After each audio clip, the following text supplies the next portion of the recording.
हमारे आज के स्रोत में एक पूरी दुनिया की कहानी छिपी हुई है। मतलब एक सीक्रेट मिशन, एक सुपर हीरो जैसी ट्रांसफॉर्मेशन और दुनिया के अंत की एक ऐसी भविष्यवाणी जो किसी ब्लॉकबस्टर फिल्म से कम नहीं लगती। हमारे पास जो दस्तावेज है वो 10 जनवरी 2026 की एक आध्यात्मिक सभा का लेख है, जिसका शीर्षक है बाप दादा मधुबन जी। और इसमें एक गुप्त यात्रा का जिक्र है जो हमें मनुष्य से कुछ और ही बना देने का वादा करती है। बिल्कुल। तो चलिए आज इसी गुत्थी को सुलझाने की कोशिश करते हैं। ये गुप्त यात्रा आखिर है क्या, इसका अंतिम पड़ाव कहाँ है, और सबसे बढ़कर ये हमारी दुनिया के भविष्य के बारे में क्या चौंकाने वाला दावा करती है। देखिए, ये स्रोत अपने आप में बहुत गहरा है। लेख की पहली लाइन बहुत रहस्यमयी है। तुम्हारी याद की यात्रा बिल्कुल ही गुप्त है। ये सुनते ही मेरे दिमाग में कोई तीर्थ यात्रा या पहाड़ों का सफर तो नहीं आ रहा। ये किस तरह की यात्रा है जो पूरी तरह से छिपी हुई है? ये बहुत अच्छा सवाल है, क्योंकि यहीं से इस पूरी फिलॉसफी की, आप कह सकते हैं, नींव शुरू होती है। अच्छा। ये यात्रा कोई भौगोलिक यात्रा नहीं है। अच्छा। ये एक मानसिक, एक आध्यात्मिक सफर है। स्रोत इसे याद की यात्रा कहता है और इसकी मंजिल है मुक्ति धाम या निर्वाण धाम। निर्वाण धाम। जी, जिसे आत्माओं का असली शाश्वत घर माना गया है। यानी एक ऐसी जगह जहां आत्मा शरीर के बिना रहती है। बिल्कुल। और दिलचस्प बात यह है कि स्रोत कहता है कि ये यात्रा कोई हड़बड़ी में पूरी नहीं होगी। इसके लिए धैर्य चाहिए, क्योंकि ये अपने तय समय पर ही खत्म होगी। ये कोई बाहरी सफर नहीं, बल्कि एक आंतरिक अवस्था को पाने की प्रक्रिया है। लेख में एक पैंडा या गाइड का भी जिक्र है जो इस यात्रा पर ले जाता है, और फिर इसे पांडव सेना से भी जोड़ा गया है। अब पांडव सेना का नाम सुनते ही तो महाभारत और युद्ध का ख्याल आता है। हाँ, स्वाभाविक है। लेकिन यहाँ साफ लिखा है कि ये कोई स्थूल लड़ाई नहीं है। तो ये कैसी सेना है और इसका गाइड कौन है? यहाँ रूपकों का बहुत खूबसूरती से इस्तेमाल हुआ है। पांडा यानी गाइड स्वयं निराकार परमात्मा है, जिन्हें स्रोत में बाप कहा गया है। अच्छा। वही आत्माओं को वापस घर ले जाने का रास्ता बताते हैं। और वो रास्ता क्या है? स्रोत कहता है कि बाप सभी शास्त्रों का सार एक लाइन में ले आते हैं। भगवद गीता का मन मना भव। मन मना भव। इसका मतलब है अपना मन मुझ में लगाओ। सही पकड़ा। मुझे याद करो तो मेरे पास आकर पहुंचेंगे। तो ये पूरी यात्रा असल में उस एक निराकार सत्ता को लगातार याद करने का अनुशासन है। और पांडव सेना वो लोग हैं जो इस रास्ते पर चल रहे हैं। उनकी लड़ाई बाहर किसी दुश्मन से नहीं, बल्कि अपने अंदर के 5 विकारों से है। काम, क्रोध, लोभ, मोह, अहंकार। जी, ये एक आंतरिक युद्ध है। तो ये यात्रा मूल रूप से परमात्मा को याद करने की प्रक्रिया है, और इसीलिए ये गुप्त है, क्योंकि कोई बाहर से देख नहीं सकता कि किसी के मन के अंदर क्या चल रहा है। बिल्कुल। लेकिन ये सुनने में जितना आसान लगता है, क्या उतना ही आसान है? इंसान का मन तो लगातार भटकता है। यही तो सबसे बड़ी चुनौती है। इसीलिए स्रोत इस पर बहुत जोर देता है। वो कहता है कि देह सहित देह के सभी संबंधों को भूलना होगा। मतलब खुद को ये शरीर न समझकर एक आत्मा समझना होगा, और फिर उस एक विचित्र बाप को याद करना है। विचित्र, ये शब्द क्यों? विचित्र शब्द यहाँ इसलिए इस्तेमाल हुआ है क्योंकि उस परमात्मा का कोई चित्र या शरीर नहीं है। अच्छा। और ये ज्ञान वो बाप प्रजापिता ब्रह्मा के साधारण तन का आधार लेकर देते हैं। तो ये याद की यात्रा एक बेहद व्यक्तिगत और गहरा आंतरिक अनुशासन है जो बाहर की दुनिया से पूरी तरह कटा हुआ है। ठीक है, तो यात्रा का पहला चरण समझ आया, एक आंतरिक मानसिक सफर। लेकिन लेख यहाँ रुकता नहीं, वो इसे अगले स्तर पर ले जाता है। इसमें स्थूल वतनवासी से सूक्ष्म वतनवासी फरिश्ता बनने की बात है। 1 मिनट, यहाँ 2 नए शब्द आए हैं। जी, स्थूल वतन और सूक्ष्म वतन। हाँ, इसे आम भाषा में समझाइए। क्या ये कहने जैसा है कि हम एक फिजिकल दुनिया से एक एथील या स्पिरिचुअल प्लेन में जाने की बात कर रहे हैं? आपने बिल्कुल सही समझा।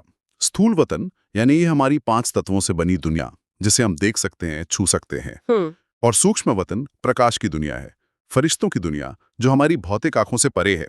तो ये ट्रांसफॉर्मेशन है एक साधारण इंसान से एक फरिश्ता बनने की। और इसके लिए जो शर्त रखी गई है वो मुझे थोड़ा चौंका रही है। कौन सी? अपनी हड्डी हड्डी स्वाहा करना। इसका क्या मतलब हुआ? क्या ये तो शाब्दिक बात है? नहीं, बिल्कुल नहीं। ये एक बहुत शक्तिशाली रूपक है। अच्छा। स्रोत में फरिश्तों का वर्णन ऐसे किया गया है जिनका कोई स्थूल शरीर यानी हड्डी मांस नहीं होता। वे प्रकाश के शरीर वाले होते हैं। तो हड्डी हड्डी स्वाहा करने का मतलब है अपने देह अभिमान को पूरी तरह से भस्म कर देना। देह अभिमान। हाँ, जैसे पौराणिक कथाओं में दधीची ऋषि ने अपनी हड्डियां दान कर दी थीं, यहाँ पर इस आध्यात्मिक सेवा में अपना सब कुछ मतलब मेरा शरीर, मेरे संबंध, मेरी उपलब्धियां, मेरा अहंकार, सब कुछ स्वाहा कर देने की बात है। तो ये शारीरिक मृत्यु की बात नहीं है, बल्कि चेतना के स्तर पर एक बहुत बड़ा बदलाव है। ये तो एक तरह से जीते जी मरने जैसा हुआ, अपने पुराने मैं को पूरी तरह से मिटा देना। बिल्कुल सही। यह जीते जी व्यक्त से अव्यक्त बनने की स्थिति है। स्रोत कहता है, याद में रहते रहते हम फरिश्ते बन जाएंगे। अंत समय में ऐसी स्थिति तक पहुंचना है जब आत्मा खुद को शरीर से बिल्कुल अलग एक फरिश्ते के समान महसूस करे। एक ऐसी अवस्था जहां शरीर होते हुए भी उसका कोई भान न हो। रुको, लेख में इसके लिए एक और बहुत ही अजीब और काव्यात्मक लाइन है, मिरोआ मौत मलूका शिकार। जी। यानी एक ऐसी मौत जो शिकार की तरह लुभावनी हो। ये तो बहुत ही विरोधाभासी बात है। आमतौर पर तो लोग मौत से डरते हैं। यही इस दर्शन का सबसे अनूठा पहलू है। यहाँ मौत का मतलब शारीरिक अंत नहीं है। तो फिर यहाँ मौत का मतलब है पुराने देह अभिमान वाली दुनिया का अंत। जब कोई इस पुरानी चेतना से पूरी तरह मुक्त हो जाता है तो उसे जो नई फरिश्ता वाली अवस्था मिलती है वो इतनी सुखद और शक्तिशाली होती है कि उसके लिए पुरानी अवस्था को छोड़ना एक प्यारी मौत जैसा लगता है। अच्छा, ये वो शिकार है जिसे हर कोई पाना चाहेगा। ये मनुष्य से देवता या फरिश्ता बनने का चूड़ांत परिवर्तन है। ठीक है, व्यक्तिगत स्तर पर चेतना का ये बदलाव तो समझ आता है, ये गहन आध्यात्मिक अभ्यास है। लेकिन स्रोत यही नहीं रुकता। वो इसी बदलाव को एक कॉस्मिक या वैश्विक पैमाने पर ले जाता है, और यही महाविनाश का जिक्र आता है, जो सुनने में तो बहुत डरावना लगता है। हाँ, लगता तो है। लेकिन लेख में से एक अच्छी चीज की तरह दिखाया गया है। ऐसा क्यों? देखिए, इसे समझने के लिए हमें विश्व नाटक के चक्र को समझना होगा। ठीक है। इस ज्ञान के अनुसार यह दुनिया एक 5000 साल के चक्र में घूमती है।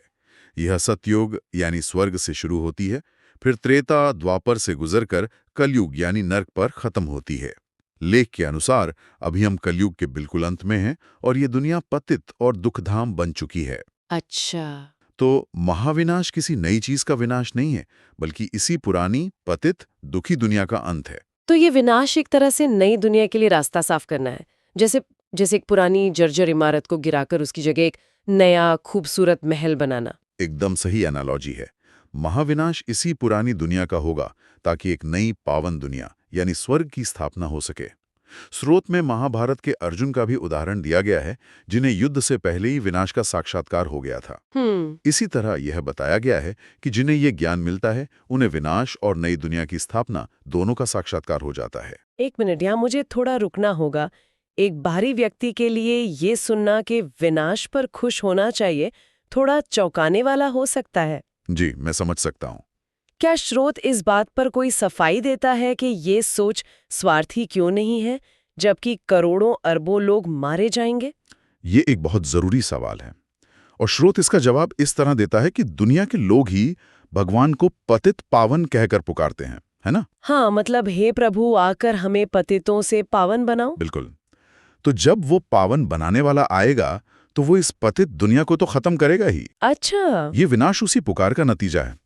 जो लोग इस ज्ञान को समझकर राजयोग सीखते हैं वे इस विनाश से बचकर नई दुनिया में चले जाते हैं। उनके लिए ये डरने की नहीं बल्कि अपने घर वापस जाने या नई दुनिया में जाने की खुशी की बात है। तो वे डरते नहीं बल्कि खुश होते हैं, क्योंकि वे जानते हैं कि इसके बाद वे विश्व के मौलिक बनेंगे। ये एक बहुत ही अलग दृष्टिकोण है जो दुनिया के आम नजरिए से बिल्कुल मेल नहीं खाता। तो क्या हम ये कह सकते हैं कि ये गुप्त यात्रा सिर्फ व्यक्तिगत मोक्ष के लिए नहीं है, बल्कि ये उस महाविनाश से बचने और नई दुनिया का नागरिक बनने का एक क्वालिफिकेशन टेस्ट है? बिल्कुल, यही इसका सबसे बड़ा इंसाइट है। ये दोनों चीजें जुड़ी हुई हैं। जो उस आंतरिक यात्रा में सफल होगा, जो फरिश्ता बनेगा, वही उस बाहरी विनाश से पार होकर नई दुनिया में प्रवेश करने के योग्य होगा। इसीलिए जब सारी दुनिया शांति के लिए प्रयत्न कर रही है, तब ये ज्ञान बताता है कि विनाश तो होना ही है। हाँ, क्योंकि ये चक्र का एक अपरिहार्य हिस्सा है। ये पूरा ज्ञान, ये पूरी विश्व दृष्टि, ये आ कहाँ से रहा है? स्रोत में बाप दादा और शिव बाबा जैसे शब्द बार बार इस्तेमाल हुए हैं, जो ब्रह्मा के तन से बोलते हैं।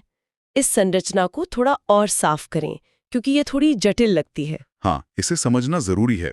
यहाँ दो अलग अलग सत्ताओं का एक साथ जिक्र है।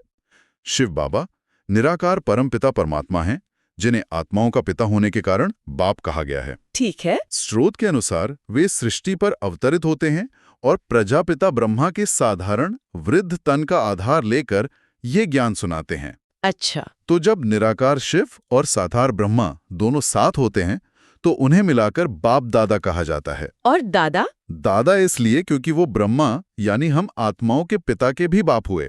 तो ये सिर्फ एक विश्वास नहीं है, बल्कि ये एक पूरे आध्यात्मिक परिवार की संरचना है। जहां शिव बाबा ने इन आत्माओं को ब्रह्मा द्वारा एडॉप्ट किया है। ये एक जैविक परिवार नहीं, बल्कि एक आध्यात्मिक वंश है। हाँ, बिल्कुल। इसीलिए जो लोग ये ज्ञान सुनते हैं वे खुद को ब्रह्मा मुख वंशावली ब्राह्मण कहते हैं, यानी ब्रह्मा के मुख से रचे हुए बच्चे। इसीलिए वे ब्रह्मा कुमार और ब्रह्मा कुमारी कहलाते हैं। जी, उनका मानना है कि उन्हें दादा यानी शिव बाबा से वर्षा या विरासत मिल रही है ब्रह्मा के द्वारा। और ये विरासत क्या है? कोई भौतिक संपत्ति नहीं, ये विरासत है 21 जन्मों के लिए स्वर्ग का राज्य भाग्य। ये ज्ञान, जिसे राजयोग कहा गया है, उसे सीखकर वे भविष्य के स्वर्ग के देवी देवता बनने की तैयारी कर रहे हैं। और स्रोत ये भी स्पष्ट करता है कि ये पूरा नाटक, ये 5000 साल का चक्र हर कल्प में हूबहू दोहराया जाता है। हर कल्प में? जी, यानी ऐसा पहले भी अनंत बार हो चुका है और आगे भी होता रहेगा। हर आत्मा का पाठ इसमें निश्चित है। तो इस सब का क्या मतलब है अगर हम इन सारी बातों को एक साथ जोड़कर देखें? आज हमने एक ऐसी गुप्त यात्रा को समझा जो बाहर नहीं बल्कि भीतर की है। परमात्मा की याद की यात्रा। हाँ, हमने मनुष्य से फरिश्ता बनने की प्रक्रिया को जाना जो देह अभिमान के पूर्ण त्याग से संभव है, जिसे हड्डी हड्डी स्वाहा करना कहा गया है। जी। और हमने देखा कि कैसे विश्व नाटक के अंत में होने वाले विनाश को एक नए स्वर्ग की स्थापना के लिए एक जरूरी और सकारात्मक घटना माना गया है। बिल्कुल। और इस पूरी चर्चा का आधार एक ही मुख्य धारणा पर टिका है। जैसा कि स्रोत में वरदान के रूप में कहा गया है, अपने को आत्मा समझकर बाप को याद करो। इसे ही सहज योगी बनने का मुख्य फाउंडेशन बताया गया है। अगर आत्मा की जगह खुद को ये साधारण शरीर समझेंगे तो याद टिक नहीं सकती। सही बात है। ये एक बहुत ही सरल लेकिन गहरा निर्वेश है। और स्रोत आगे कहता है कि आपका कर्म ही आपकी आत्मा का दर्पण है। आपके कर्मों से ही दुनिया देखेगी कि आप कितने शक्तिशाली हैं। आज की चर्चा को खत्म करने से पहले स्रोत में एक और दिलचस्प बात कही गई है जो मुझे सोचने पर मजबूर कर रही है। बताइए। उसमें लिखा है कि जो महावीर होंगे, यानी जो इस ज्ञान में बहुत पक्के होंगे, वो वेश बदलकर कहीं भी जाकर सुनेंगे कि आम लोग क्या बोल रहे हैं ताकि उनका कल्याण कर सकें। ये बहुत गहरी बात है। यह एक विचार छोड़ जाता है। अगर ये ज्ञान और यात्रा इतनी गुप्त है तो क्या इसके अनुयायी दुनिया के साथ ऐसे तरीकों से जुड़ रहे होंगे जो पहली नज़र में स्पष्ट ना हो? क्या वे हमारे बीच में ही साधारण वेश में एक बहुत बड़े आध्यात्मिक परिवर्तन के एजेंट के रूप में काम कर रहे हैं, जिसका एकमात्र उद्देश्य दूसरों का कल्याण करना हो? ये सवाल इस पूरी कहानी को एक और रहस्यमयी परत दे देता है। मान द्वारा निरंतर अपनी स्थिति को ऊंचा बनाने की प्रेरणा सब कुछ आज बाबा ने हमें दिया है। अगर आज की मुरली से आपको कोई विशेष प्रेरणा या स्वमान का अनुभव मिला हो तो उसे अपने जीवन में धारण करें और दूसरों को भी प्रेरित करें। अपने विचार या अनुभव कमेंट में साझा करें ताकि अन्य आत्माओं को भी शक्ति मिले। याद रखें, हर शुभ संकल्प ही विश्व कल्याण की सेवा है। ओम शांति। ओम शांति।